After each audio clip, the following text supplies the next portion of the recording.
You were in my closet? Obviously, although I'm not really sure why you need one, because a drawer would be enough if you pared down your same pants and the black t-shirts that you have. Seriously, Jason, the only difference in your closet is some of the black t-shirts have short sleeves and some of them have long sleeves. Regardless, I packed you in assortment because you never know where you're going to end up. Stop. What is this about? I want you to go get Spinelli immediately.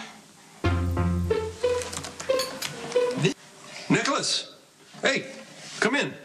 Come on.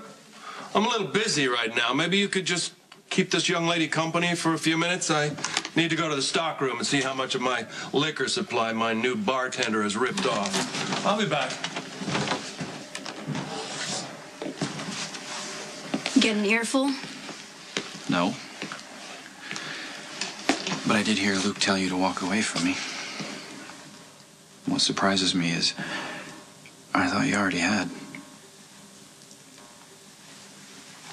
My dad read this letter that Spinelli left you. I know it was an invasion of privacy, and I wouldn't have liked it if you had done it to me, but the letter was just right there begging to be read, Jason, and it's not like I wouldn't have noticed Spinelli was gone. I mean, we're supposed to go to the movies tonight. Do you know anything about that sci-fi movie? No, I don't. Spinelli was going to explain it to me. He came by Crimson earlier, but he was being so weird. He was really quiet, and he kept staring at me. I mean, I know Spinelli stares at me all the time, but this time it was different. It was like he was memorizing the way I look or something, and I just think it was Spinelli's way of saying goodbye. Sounds that way. Why am I so oblivious? Why am I always so focused on work, I can never see the important stuff that's happening right in front of my face? You can't blame yourself for stopping something you didn't know was going to happen. I could have been more intuitive. Or better yet, why didn't Spinelli tell me himself that he was leaving? Because he didn't want you to talk him out of it. Well, I can promise you one thing.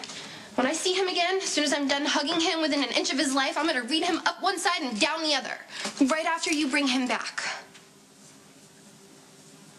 I'm sorry, Maxie. I won't be doing that. I couldn't help.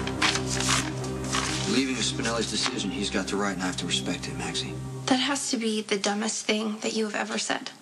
Spinelli is the sweetest guy in the world, but let's face it, he can't walk down a city block without getting into trouble. Spinelli lives in this comic book fantasy land where meek and mild-mannered guys wear capes and fly and right always triumphs. But Jason, you and I know that the world is a lot meaner than that. He needs us. You to be the brawn and me to be the light of his life and shield him from people who want to hurt him and take advantage of him.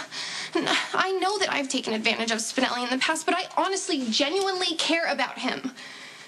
You believe that, don't you? Yeah, I do. Come on, Jason, Spinelli needs us. Please forget your stupid manly code and just go get him before something terrible happens to him. And since